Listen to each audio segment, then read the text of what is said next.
As we start, we're going to jump right in. And as we get started, we just want to be transparent about the dialogue we're going to have today. So we don't know all the things. We know some things, but we don't know all the things, in the words of Maya. So we're going to do our best to tell you what our experiences have been like, but please keep in mind these are our experiences. This doesn't mean it'll work across the board. This doesn't mean we speak for all bilingual or bicultural advocates by any means. But as we work together, we want to make sure we do our best to educate ourselves and each other to make things more equitable.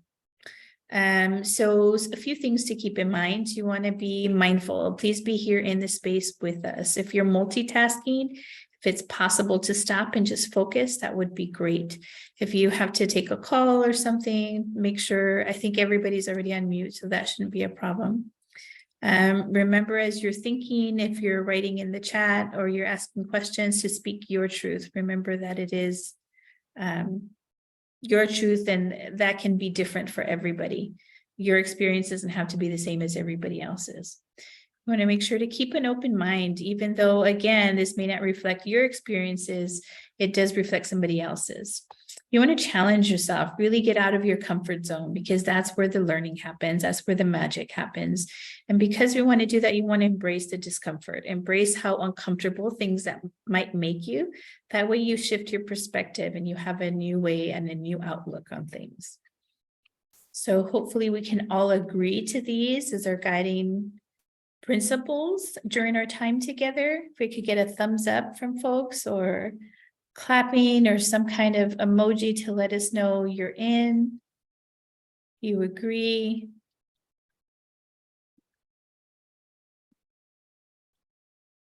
Anybody? All right, I'm getting some thumbs up. Thank you, thank you. All right, appreciate you. So I'm going to go ahead and pass it over to Maya. All right, so our story starts around 2018.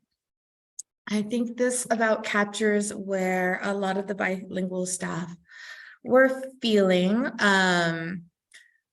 We had quite a few folks who were receiving a bilingual stipend, which is what TAASA was given at the time. We were, during our interview, we were asked if we were bilingual. We said yes or no. We got a stipend. And then what we found was that some of us were doing a lot of the work, and then some of us were doing hardly any of the work. And it just felt very haphazard, discombobulated, disconnected, all the disses. And we decided that maybe we didn't want to sit in this hot, flaming house anymore, and that we needed to change. So we approached leadership. Denise was able to move into her new position. And we discussed the formation of a team. So the very start of our process was Denise becoming our access and inclusion manager, who was going to be shepherding or doulaing or coordinating the whole process together, and then gathering all of the folks who were receiving a bilingual stipend at the time, so that we could get together and actually share, like, what were the expectations that you had in receiving the stipend? What did you think was going to happen? And just kind of coming to a shared, sharing our experiences with each other. And what we found was that things, as we thought, were quite imbalanced. And so a lot of us come with different skill sets. Some of us were better written, some of us are better speaking, or some of us were better with other languages than the languages they sometimes try to speak. So we really were trying to figure out, how can we create a process where the workload would actually match the skill set of each person, And really investigating our assumptions on, did we assume that a person is receiving the stipend that they had particular skills? As with very many agencies across all of the nonprofit sector, there's really high turnover for bilingual staff. People don't tend to realize when they're monolingual how much heavier the burden is. It's not just that they're doing their job in another language, they end up doing multiple jobs in different languages. So we'll talk about that more later. Then our job was to try to create a cohesive and equitable team, and try to figure out how we could change the processes of how bilingual work is done at TAASA that could play to our strengths, and create balance so that the work was more equitably shared amongst everybody who was getting bilingual pay. And I'll pass it on to Denise. So we formed our happy little family. We had different strengths and we wanted to play to those, like Maya said. So we wanted to centralize the way we received requests. So at that time,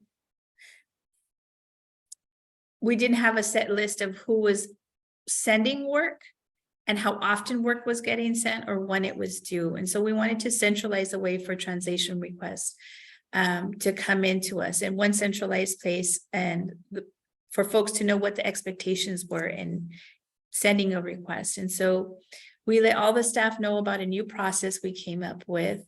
We involved leadership to help with the organizational learning curve, because as you know, it begins with leadership, and leadership is going to be essential to making changes like this happen. We established focus areas since we were so new to it and we were trying to figure out our way. As we developed our capacity, we wanted to focus on certain things. So we focused on all things conference. So as you'll notice, our conference for the last few years has been steadily growing in terms of interpretation and in terms of how much we're integrating Spanish as alongside our English. So you can see it in this year's conference, all the efforts we've had, and you can see it through this workshop, for instance, having interpretation. And so we had focus areas. We focused on all things conference and our website. We then focused on anything related to the Catholic Church, to immigration or immigrants, and to the Latinx community. And so that gave us a starting point. Rather than being overwhelmed with all the work that needed to be done and everything we needed to, we just focused on these areas until we could build our capacity.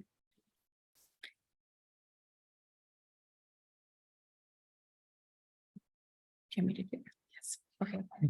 Sorry about that. Little internal strife there. So we want to centralize the request. So we created one central email for folks to send requests, and that was through our español@taasa.org account. And so everybody that had a request would send it there. We had two people, Virginia and myself, staffing that email. And so typically, rather than saying it needs to be done now, or I need this translation done yesterday, or can you have it in the next hour, we decided to put a 2-week minimum turnaround time. And that way, that changed the focus and the organizational structure we had, and really forced people to think ahead. When do we need translations, and what is this going to look like? Let's write it out in English ahead of time and give folks a chance to be able to do it, because everybody was doing this in addition to what their regular jobs were. And so once we had that 2-week turnaround time, there was a big learning curve around that. But again, that's where leadership came in, and leadership is responsible for helping with that organizational learning curve that I mentioned earlier. And so in case anything came in that was less than a 2-week turnaround time, the emails had to include Rose, our CEO, so that there was some accountability on, is this an emergency situation coming up, or do we need to learn to plan better and start building that capacity for ourselves as an agency internally?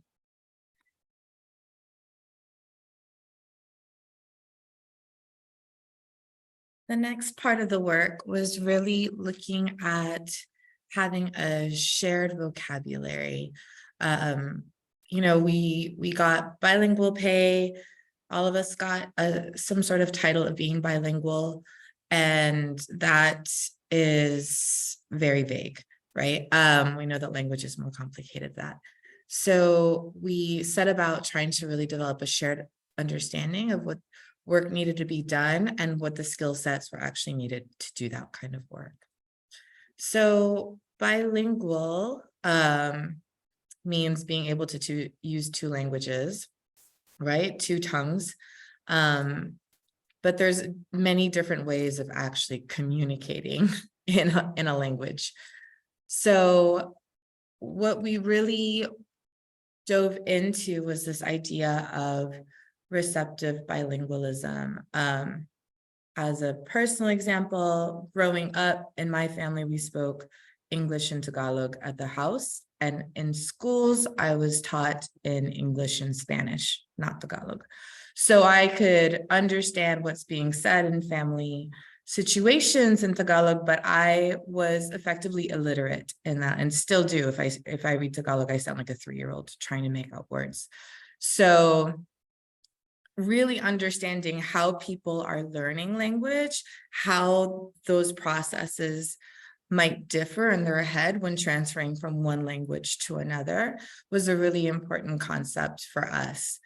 And so when we stop assuming that because somebody knows a language, then they can professionally speak it, when really their context for that language is family situations, they do not have particular vocabulary to carry on more complicated concepts than what you would need at a family picnic or a potluck, then we really can think about where folks are most able to kind of plug in and be most effective. And of course, language is loaded. We have feelings about our abilities to speak or communicate or read or write in a particular language. There might be regret or shame. And so really being trauma informed about how people might be feeling around language that might signify a loss for them. There might be, really heavy emotional associations with the ability to do something or the lack of ability to do something. So we wanted to cultivate, a space where people could be honest about where they were at, what they felt comfortable doing, because otherwise we get the role of doing something, and then what could take literally 5 minutes for somebody to do is going to take 2 hours for somebody else to do, and really recognizing where that inequity might be. The other thing is that we really looked at sharpening our own skills as a team so that we could have a shared understanding, for example, how to use gender non-specific terms in Spanish, which is a very gendered language, right? Or how English has kind of crept into particular types of Spanish where it might have more English words and false cognates and might mean something completely different. So trying to figure out which regions we were going to use as we were going forward in our work so that we could be more consistent in it. So in looking at our kind of shared understanding of what the roles might be, there's biliterate, which means that you're able to read and write in 2 languages. I am biliterate in English and Spanish. I am not biliterate in English and Tagalog. So it's not the same skill as just being bilingual, right? And then we also have bicultural, which means that you're not just talking about the knowledge of the language, but also the culture that created the language and all the nuances that might come of it. So really paying attention to what the touchstones are. Did you just do a study abroad program for a couple semesters, or were you raised in a particular culture that really reflects the nuances, the values, especially with the idioms that we use, that are maybe less accessible to somebody who didn't grow up in the culture. And at the end of the day, if you're bilingual, it doesn't mean that you're biliterate. If you're bilingual, it doesn't mean that you're bicultural. And if you're bilingual and you're biliterate, it doesn't mean that you are bicultural. So really being able to name and differentiate all these different facets of bilingualism within our staff, and recognizing, you know, who should be doing final edits in terms of whether this is actually saying what we think it says, or if it doesn't have some other kind of meaning that we don't want to put out there. All right, and I will pass it to Denise. And so as we continue to build our understanding and our vocabulary, it really came down to really understanding the difference between translation and interpretation. And in the spaces that I was in, I was often hearing people use translation and interpretation interchangeably, as though they were the same thing. And I think for many folks, it does seem to be the same thing, but there is a distinct difference. Do folks know what the difference is between interpretation and translation? You can type it in the chat. Any ideas on what the difference is between the two? Are there differences? I kind of already gave away the answer there.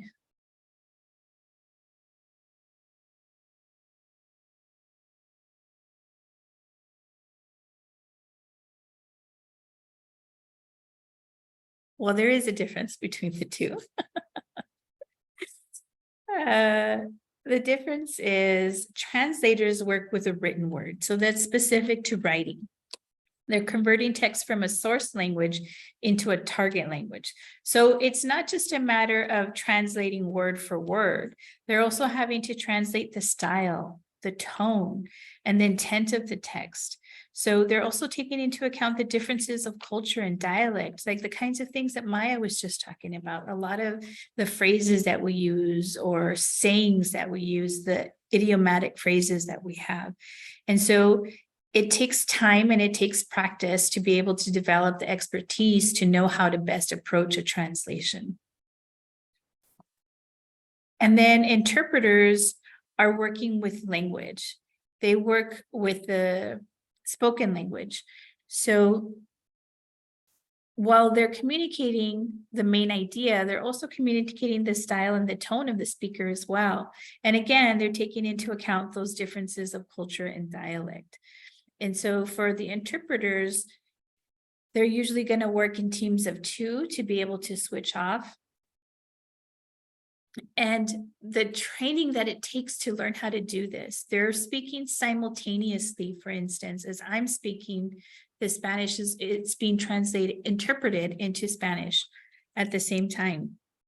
And that takes a lot of skill and a lot of practice. So these are specific skills that oftentimes advocates will get called on to do. Oh, can you serve as an interpreter here? But we need to think about the skill set that this really entails and see again, where is that balance, that skill set and workload balance? Where are we at with that?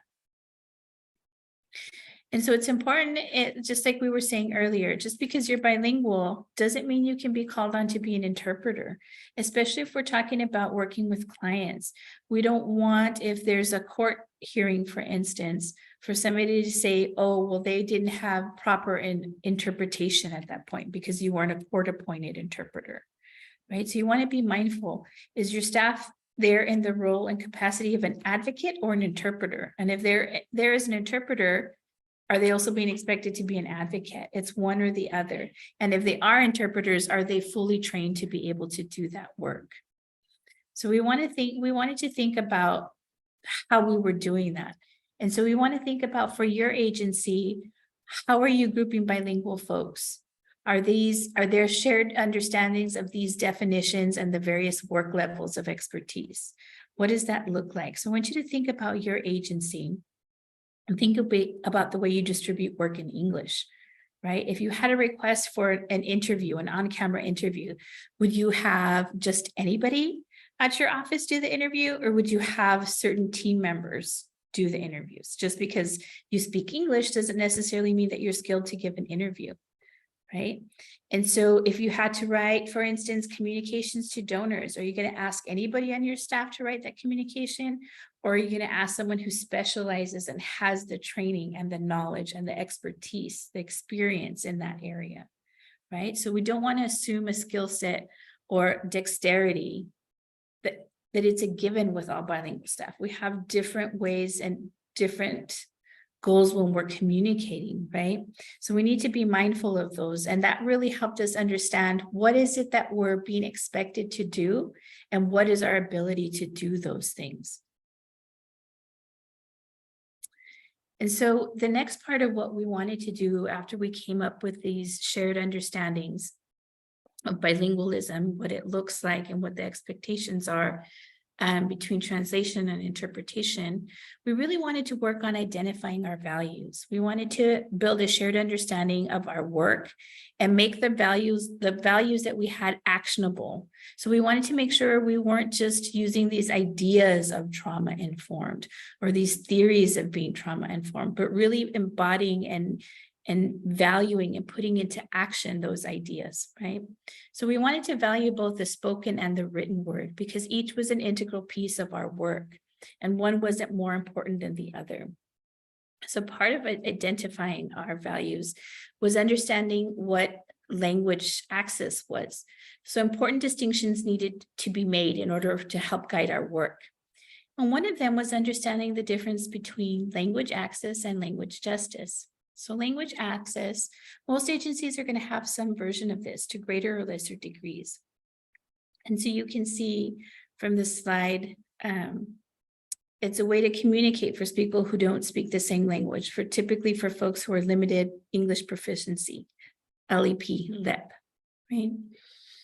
And so typically your program staff will participate. You want them to folks be able to communicate effectively, to be able to participate in programming, whatever you have available to your clients. And this is something required by federal law, right? So US agencies are required to have language access if they're receiving federal funding from the government, right? So that was one idea, and we have a certain understanding of this. And when I first started this work, when I first stepped into this position, I kind of had an idea of what it was, but I had a very limited understanding of how we were putting the ideas of language access into action. And so that's when I started learning about language justice. And this is something that's very different. And so language justice, you're looking at the fundamental right to participate and having voices heard, actually heard, in the language of their choice, right? So there's a shared commitment to multilingual spaces like this that we're trying to cultivate and get better at doing every time we have conference or every time we have different events. It speaks to spaces being intentionally created to incorporate not just the language, but the culture in all aspects. How are we doing that? How are we integrating the culture as well? So it's not just providing interpretation or translation, which is important, and that's language access. That's going to be important. But language justice takes the next step forward, and it's an intentional decision to create and cultivate spaces where English is not prioritized, where English is not the default, right? And there's also a recognition that language can be violent, and the language can also be very traumatic.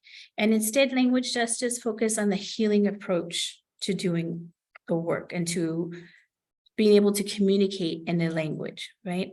So what I didn't realize it at the time, what we were working more towards was language justice. And so to help me understand the differences between the two, it's as though saying I was going to have a party. And if I had this party and I invited you, the difference would be, if I were comparing it to language access and language justice, language access would be giving you an invitation. You're invited. I'm telling you to come. But you might be thinking, I don't know who's going to be there. Maybe I don't know anybody. I don't want to go. It's going to be awkward. And language justice would be the equivalent of telling you, here's the invitation, please come, but making them feel comfortable, making them feel like they're part of the party, letting them asking them to dance while they're there, asking them to partake in the activities and helping them enjoy the activities and helping them know that this party is also inclusive of them and not just something that they're not just crashing a party. So you want to think of inclusivity as part of the language justice. That's going to be important. So in addition to understanding this key distinction between the two, Maya's going to talk to us about the next important value. So we often hear the words equality and equity kind of thrown around almost interchangeably, but they are very much not interchangeable. And sometimes we can get wrapped up of like, you know, Susie has this, I want that too, whoever Susie might be, whatever she might have, and thinking that everybody should have the same thing for things to be equal. And that's our sense of justice. And what we've really learned quite a bit from disability rights, from neurodivergent folks, is that no, I don't necessarily want, like what Susie has may not help me. I might need something entirely different if I'm going to be able to be successful. And I think this image that we have is a really great image because it's not just about, you know, give everybody a bike and they can get to a place. Especially if you give them the same bike, they might need different styles of bikes. They may not need a bike at all. They might need a wheelchair. So thinking about according to a person's abilities, according to a person's life situations, how do we make sure that if we're trying to invite, if we're trying to be inclusive, that we are really providing the tools that that person needs so that they do feel that they are a valuable, celebrated part of whatever we're trying to create together. Are there any questions about equality and equity? So much. And I don't see anything in the chat. Please don't feel shy. I know that we're going at a pretty quick, rapid pace, but we love questions. We love comments. So if you are holding on to any nuggets that you would like to share with us and the fellow participants, please feel free to do that in the chat. So with this idea of equality and equity, and I continue to extend the invitation to share your thoughts on this on the chat. We also wanted it to really integrate and connect with our ideas of trauma-informed practices.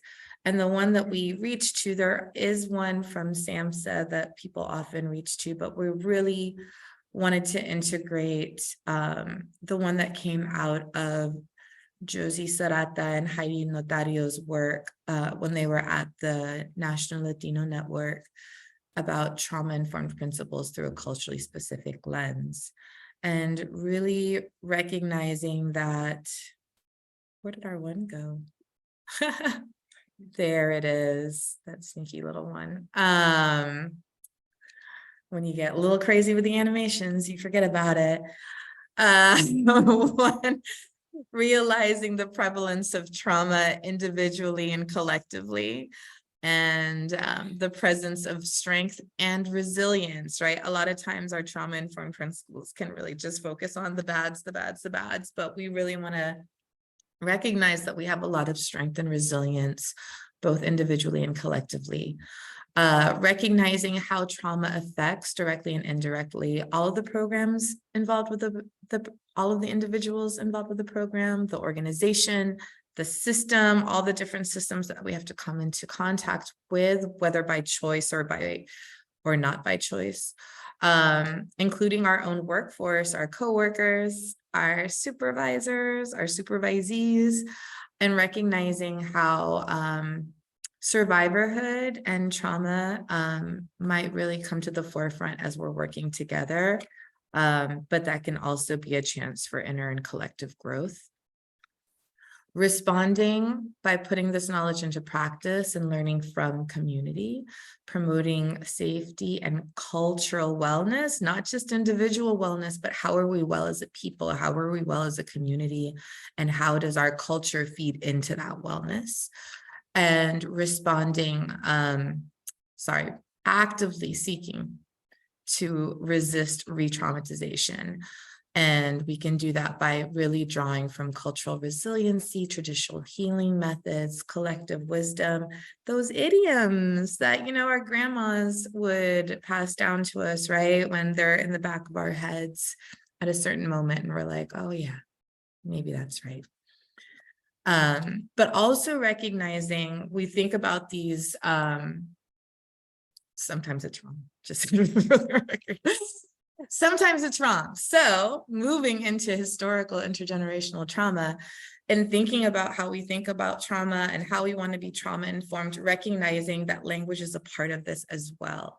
If you know, the chancla, the chinela, or the sandal flying when you've not behaved well, but also like how care happens very distinct, our way of caring is distinctly cultural, right? And integrating that.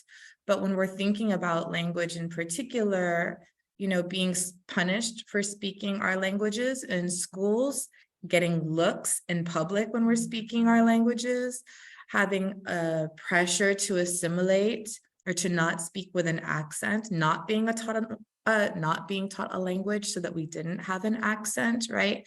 Disconnection from elders and being able to understand them fully because we weren't taught fully those languages, because that's what folks thought that we needed to be able to succeed. So all of this, varying degrees of comfortability, of disconnection, of language loss that can happen with transnational adoptions, where you've got separation from your birth culture, so people perceive you in a particular way, but your language doesn't match what they think that you'll be able to say.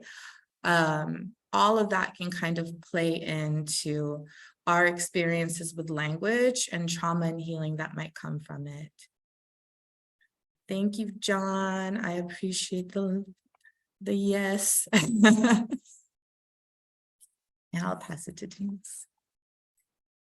I just wanted to say about what Maya was talking about in terms of historical intergenerational trauma and healing, thinking about how it shows up in our work, thinking about how that's going to show up for your bilingual staff. For instance, if you see someone that comes to your staff, that's working on your staff, and they have dark skin, are you going to assume that they speak a certain language? Or you're going to assume like, hey, can you just translate this for me?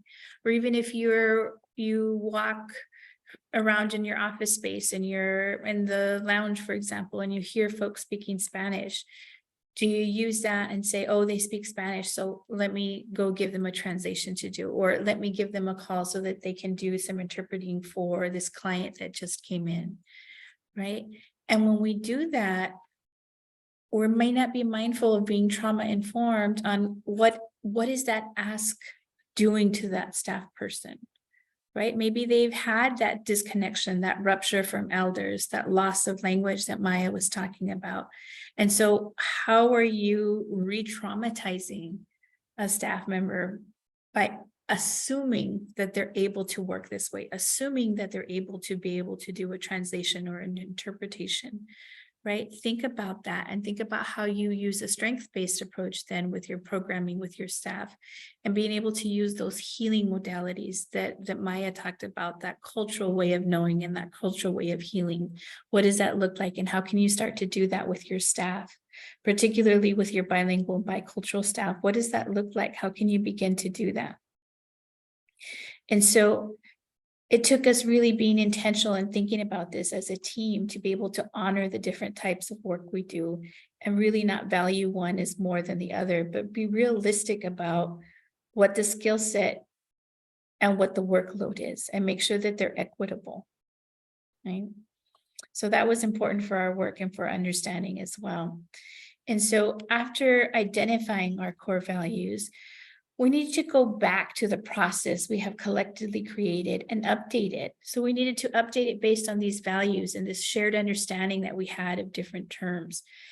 And this was a lot of going back. It wasn't just a straight linear path. It was a lot of steps forward, steps back, a few steps forward, a few more steps back, right? It was a lot of back and forth. And so we started by going back to our goals.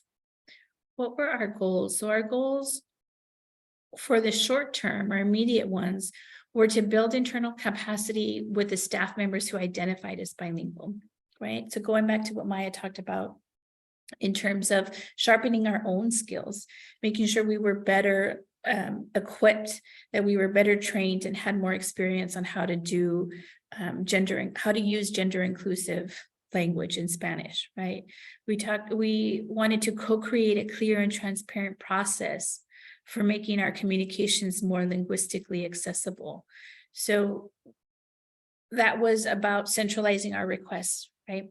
Centralizing how the requests were coming in and making sure that there was a standard for which we moved forward, that there was a process, a protocol for doing it. And it wasn't just all over the place on, hey, you, this is on fire, take care of this now, right? And so in doing that, our goal was to alleviate the stress of translation work falling on solely one person or one group of people, which we saw a lot of happening in 2018. So those were our immediate goals. We had some quick wins pretty early on.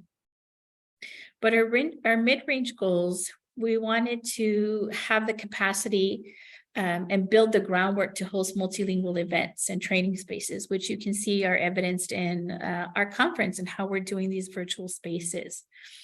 We wanted to determine the scope of the team. What were our needs? What were our expectations? And what constraints did we have to be able to fill those expectations? We also wanted to find culturally grounded contractors to work with. That was an important step in our reaching our goals too. We worked on gradually building an audience to which our translated materials could be delivered. So in other words, it's always the question, well, we don't see this community coming in, so why are we going to go through the expense of having all these translations done, whether it's in Spanish or Burmese, Chinese, Mandarin, whatever other languages reflect the communities that you're serving. If you're not seeing them in, then why would you spend the money to do it? But the reason you're not seeing them is because they don't see themselves reflected in your work or in your mission, or they don't see themselves as welcome in your community because maybe they can't access linguistically, they can't access your services, right? So it took us time to build an audience. And we also wanted to make sure we were using a language justice lens when we were approaching the work. And we wanted to have that at the forefront of planning and what that was going to look. And that ties back into that 2-week turnaround that I talked about that would give staff time to translate something, take a break from it, come back to it and edit it, work in teams, and have the time that they needed to do research on any other additional words that they might need or some context to make sure we're culturally grounded in an appropriate way. And so that takes us to our long-term goals. And our long-term goals were to cultivate sustainable and reciprocal relationships across the state and the nation. And so we understand that we represent some languages and some cultures, but we cannot be representative of all the cultures, of all the languages. And this is where it's important to build those relationships. So if you want to have culturally grounded materials, you want to make sure you have connections with different communities, right? To be able to have them help you determine whether it's culturally grounded or not, to help you determine whether this is an adequate translation or not.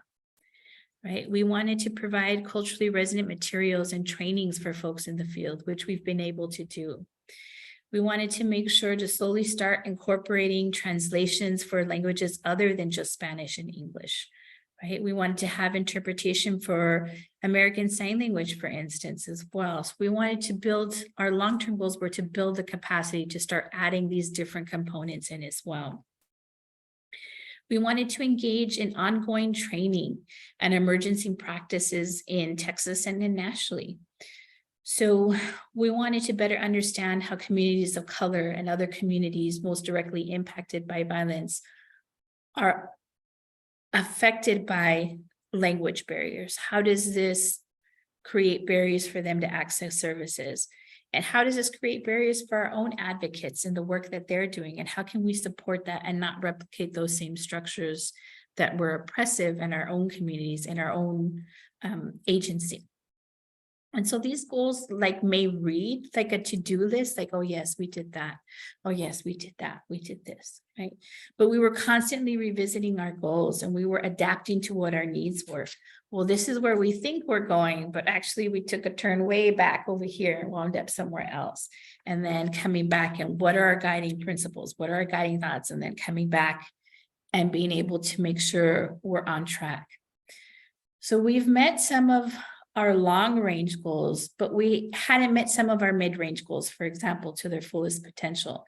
But it was a fluid process. There was a lot of back and forth. And so it's important to know as you're working on this in your own agencies that, again, it's not a straight linear path. There's going to be a lot of back and forth, right? And it takes time and it takes practice. The more you know, the more you grow, right? That was like an 80s something. The more you know. The more you know, right? I think the Gen Xers are older might understand. Sorry for the lack of context for our younger generations, but In BC. It was constantly revisiting, right? Because we learned new things and we tried something and figured out like, oh yeah, that didn't work. We missed the mark on that, and coming back and trying again. So not being afraid to make those mistakes, but being open to learning and being open to critique and thinking about how we can take that critique and make it into a capacity building moment, right? So how can you do that for your staff? What does that look like? Know better, do better. Yeah, once you know better, you do better. All right, so we did all this work to update our process. We had an identity and a community as a team and shared understanding of how this was going to all go down. And then we needed to make sure that our organizational policies were actually up to date. So what we did was really take into account the 4 R's, right? Really thinking about how we can be sensitive to what people might be coming in with, especially as they come into our agency, and really think about how we want to not honor, there's a very, by default, an emphasis on academic learning and the written word, right? Part of that kind of dominant culture that we live within in the United States is a priority to the written word and like a heightened sense of credibility if it exists in the written word. But we really wanted to honor both written and spoken language abilities, and not create that hierarchy in the system that we were looking to create. And then really check in with HR processes so that we could do that. So what we ended up doing was, number 1, as somebody was coming in, giving them space to breathe and learn their new job roles before we give them a whole bunch of bilingual job responsibilities, unless of course their job role was intended to be a bilingual role. And so sitting down with them and finding out, hey, where are you most comfortable? Are you most comfortable with the written word? Do you prefer just to translate and stick to the written word? Now I'm just confusing my words, spoken word, written word, or both. Do you really feel like you've got it down and you'd really like to be able to present and create TA and respond to emails and do all these types of things in both languages? So we created levels. Because they're numerical, they sound hierarchical, but they're not. 3 isn't better than 1. So we have these different levels where, you might just be using your conversational language knowledge to help us out in conference, help us out on the phones, help us out in in-person events. And then we have translations and really focusing on written words. I think folks who learned Spanish in schools and didn't just learn it academically tend to be more comfortable in this. I fall in this category. And then we have level 3, which is really putting them both together and being able to come up with the slides and the presentation in Spanish, and really having kind of a more native fluency in the abilities in whatever language. Actually, it's not just, we now have Farsi on our multilingual team, which is exciting. So we've expanded past Spanish for the languages that are represented on our team. Did I miss anything important? No. No. Excellent. So with staff being able to decide what level they'd like to work at, then we got to work, as you do. So here's some of our fantastic successes. We had a men's story project that had English interpretation and ASL interpretation. This was among one of the first multilingual spaces that TAASA had. We are putting this conference together as we speak, and we've got, you would be the person to share these numbers. Denise has all the numbers in her head about this. I don't have the numbers in my head for this year at the moment, but this is the first year that we have a fully bilingual conference booklet. So as you'll notice, for example, the way you registered to be a participant here, that we had it fully bilingual. We have a notebook that's available online as well in PDF form that you can access virtually. You'll notice most of the sheets are one sheet English, one sheet Spanish, or sometimes both of them on one page. And this is the first year we've been able to do a fully bilingual English-Spanish conference notebook. So that's a big for us. And we have our conference every year. So this is a good mile marker for us on where we've come so far. Yeah, and kudos to Denise, who coordinates a lot of this every single year, and it just continues to grow. In 2020, we had 6 Spanish language workshops, and 18 for interpretation. Not last year, 2021, we had 7, and then 20 additional workshops for interpretation. So it just keeps growing and expanding every year. So good, kudos to you for all the hard work. I had very little to do with it. I'm just bragging about her. We also had a 3-year-long project as part of the Collective Healing Initiative, where we hosted more than 13 sessions for sure. I think it was probably 17. I might have just come up with that number, but it's around there.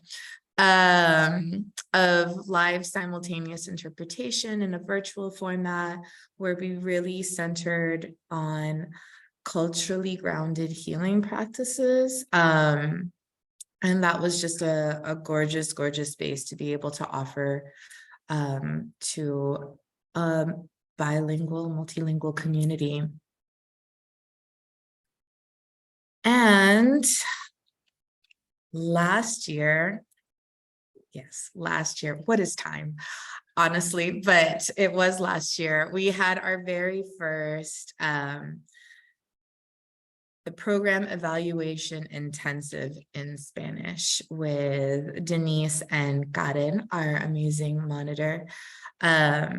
So we were really excited to be able to hold that space and talk about learning and evaluation, which is definitely a jam of ours, but specifically how we do it with our bilingual or Spanish speaking communities, and how we can take more care, and how we're asking questions, how we're being really purposeful in all of that, and just really beautiful feedback on how the space was valuable, not just to learn how to do program evaluation, but specifically for an audience that often doesn't get discussed in more mainstream monolingual spaces.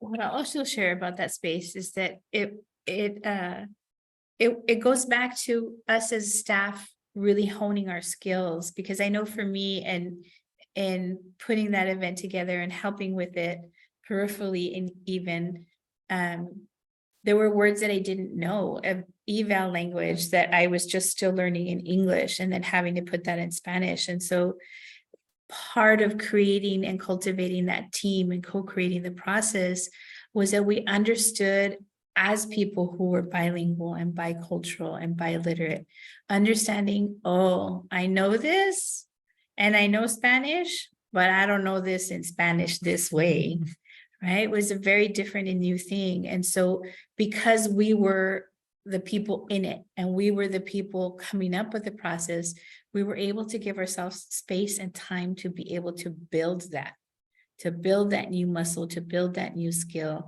And a lot of times staff isn't given that time, because it's one right after the other. You have to do an intake, and then another intake, and then another intake, and then a presentation, and then come back. And then, right, we're always working in crisis.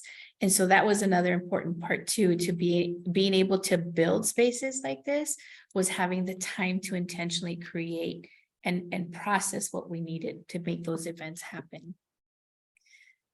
And so our last step was just eventually coming back and reevaluating, what are we doing? Is this working? Is this embodying the values that we talked about? Is this keeping in mind the shared understanding, the language that we had of being bilingual versus being biliterate versus being bicultural, right? The differences and the nuances to translation and interpretation, right? Are we using that language justice lens? Are we embodying the practices and the theories that we're talking about, right? Are we walking the walk?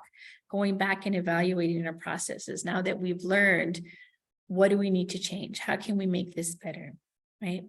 So an example of this is early on, TAASA worked closely with Laura Zarate from Artesana, and we co-created a 2-part bilingual outreach material that we had back in 2019. We put it together, we released it at a conference.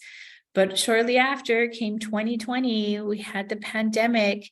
And so tabling and in-person outreach efforts weren't possible in the same way anymore. So what we had spent so much time trying to create and put together wasn't going to be used anymore in the same way. And so what we decided to do is take those materials and use them in a different way. We made it more general, and the brochure, we made it more general about outlining the survivors' rights, regardless of their citizenship status. And so we were able to turn it into a different brochure. And so not only did we have it in Spanish, we created it in Spanish first. It was culturally grounded. We had it in Spanish, we had it in English, and because these were basic rights, regardless of where folks are coming from, we were able to translate it into not just Spanish, but Hindi, Mandarin, Vietnamese, Burmese, Arabic, and Farsi. And so we're in the process of finalizing, we're in the home stretch now of making sure all these materials are released in these different languages. And so we're embodying one of the practices of language justice, which is decentering English as the default language, right?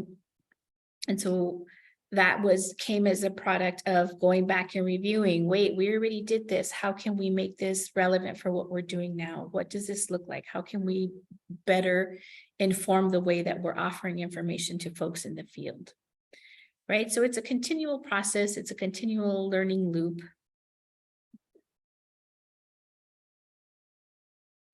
And so now I want to ask you, are you all ready for a change? Are you ready to do something different? What does that look like on your staff, right? So building a foundation. So you want to really look at, what does your community look like in terms of demographics? Who's in your community? Not just who's showing up at your door for your agency, but who's in your community. What are the census demographics telling you? And how does that compare to who's coming into your door? What communities are represented? And more importantly, what communities are not represented, right? How many people in your community speak a language other than English? And how do these demographics inform your efforts? Are you depending on a certain community to come through because that's where you're already getting a lot of outreach and that's where you're staying? Or are you reaching out to new communities and doing that in a trauma-informed, language accessible kind of way? Right? As you're building a foundation, you want to know, for example, how many bilingual staff members are at your agency, right? Do you know how their work is different from monolingual English staff? Do you understand the difference in the way that they do the work? Or are you just assuming, oh, it's just the same thing in English. It's the same thing our English advocates are doing. It's actually not. It's very different, right? How do you know what the process is to get a document or a brochure translated? Do you just go to somebody directly? Or do you ask, do you have time? Do you have space to do this? Right? What could this look like? How are you doing this in your agencies? Right? What happens when a monolingual Spanish person comes in seeking services? Do you just automatically assume, oh, you speak Spanish, you do this intake, right? So that already implies a different way of doing things for your bilingual staff. Right? What if somebody comes in and is monolingual in a language other than English and they come in for services? How do you handle that? Do you use the language line? Do you know what the language line is? Right? What is this looking like for you?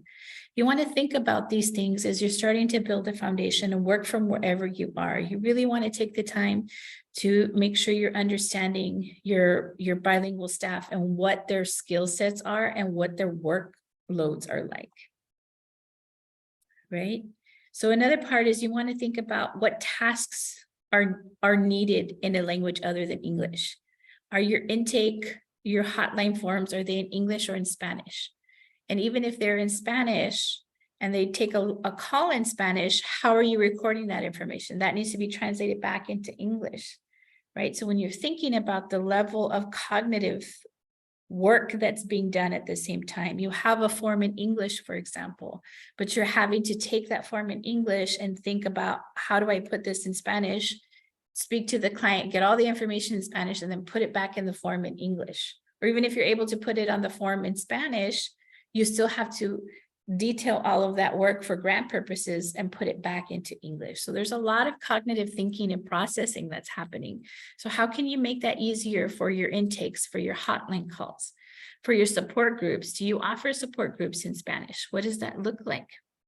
Do you offer therapy in Spanish? Is your outreach, what is that looking like? Your brochures, do you have languages other than Spanish? How does that represent the community that you're serving? And that goes back to those other building a foundation questions that you have. Are there other things that need to be done in maybe a different language, right? And now that we have this shared understanding of the differences between bilingual, biliterate, bicultural, how does taking all of this into account affect our understanding of what's involved in each task, right? Let's go through in detail and speak in Spanish, the forms again, when you're going from English to Spanish, what is that looking like, right? So these are the different ways you can build a foundation and the different ways that you can start thinking about how to start approaching language access and gradually shifting to a language justice perspective, right? So now I'm going to ask you, what can you do to start building an infrastructure for multilingual equity?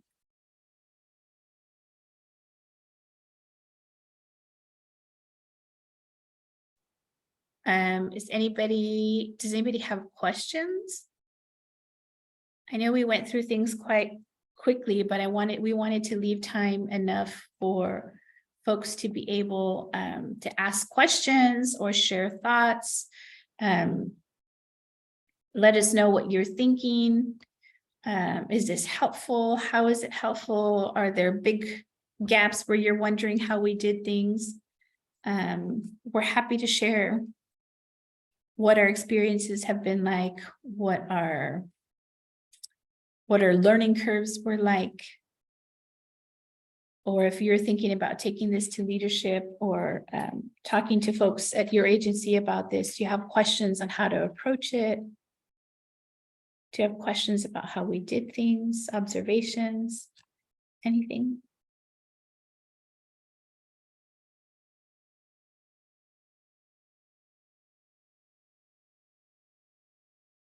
And we've also shared the evaluation link in the chat. So please, please, please give us your honest feedback on what you think of this session. This is not an invitation to leave if you'd like to share something, but I just wanted to make sure that folks got a chance to see it before you did sign off. But yeah, if folks would like to share or feel safe sharing, you know, experiences that they've had as a bilingual worker, or what that experience has meant for them in terms of, you know, is it trauma informed? Has your experiences been trauma informed? Has it felt equitable? Has it felt safe to do the work? But also, it's Tuesday afternoon, right before lunch. Maybe your stomach's growling. We've lost Karin due to technical difficulties and an obstinate computer that insisted on rebooting in the middle of the session. So she's here in person with us, supporting us, but not virtually. We lost a monitor. Absolutely. All right. If we don't see any comments or questions, we'll absolutely let you reclaim some time back. Is there anything that we need to say before we let folks? Thank you to our interpreters. Thank you, Susana. Thank you, Gabriela, for the amazing work that you do, for the amazing work that you're going to continue to do today and tomorrow. I think that's it. Yeah, we are going to put our, you can see our emails here. If there's something that maybe you didn't feel comfortable asking or sharing in this space and you'd like to reach out to us, we absolutely welcome it.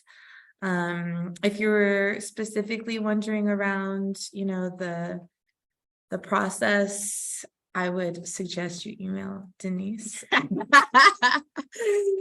knew that was coming. If you want to hear about the data piece of it, you're more than welcome to email me. But yeah, honestly, we're both happy to talk more with anybody about it if you're wanting to continue the conversation or see how you can integrate some of these thoughts or ideas or practices into your own organization. And if you felt like the training resonated with you, or there were pieces that really reflected your experience, and it's something you want other folks on your staff to really understand, that's something that I can help with. I can come in and offer technical assistance, which means I can offer this training for folks on your staff or your leadership. I can work with you on your process. What does this look like for y'all? Take a look at where you're at and build from there. Regardless of where you're at, it is a big task and there's a lot of steps, but it begins with a single step. And that's something that I can help with. Please feel free to reach out. I'd love to connect with you and I'd love to learn more about your program and what you all are doing. So please feel free to reach out. Otherwise, enjoy the rest of the conference. Take care of yourselves. It's really hard to stare at a computer all day. Take breaks, stretch. Drink your water. Stretch. Don't forget to stretch. Lots of stretching. Do stretch and eat. All right, y'all, have a great rest of your day. Thanks so much for joining us, and please let us know if we can be helpful to you in any way. Thank you, Karina. Thank you, Delma. Thank you, Heidi. Thank you, John. Great to have y'all here. We'll hang out for a minute in case there are any last minute questions that come in. You might have to hear me sing though, if you keep hanging out. I'm just going to put on music. Oh, you should do it. This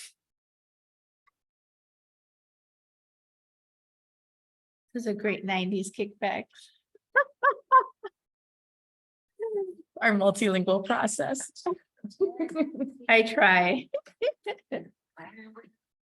Thank you, Brandon. Thank you, Isabella. Thank you, Samantha.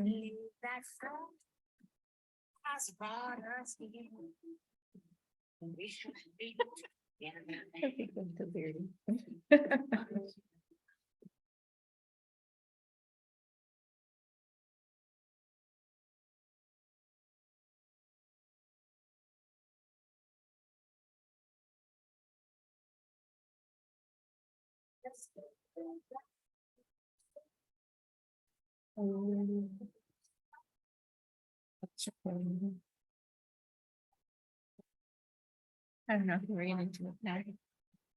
You didn't make me co-host.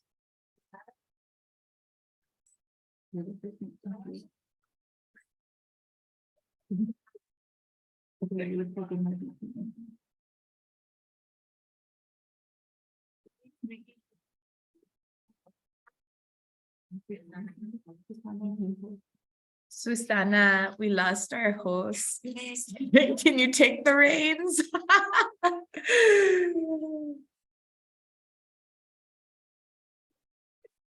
Or can you make me a co-host, perhaps? Or host, one of the two. Because I can't even take you out of interpretation. Or stop recording.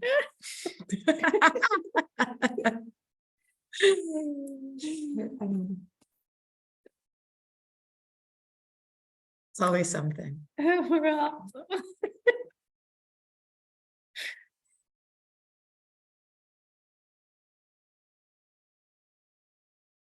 I think, Gabriela, actually your host. Are you able to make me co-host? You're the host.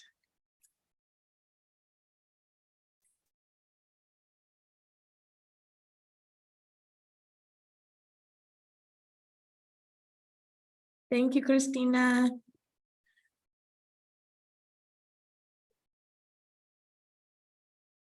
We can start giving shout outs to everybody who's still on the line. Shout out to Valeria, to Irene, to Anna, to Aaliyah, Delma. Thank you.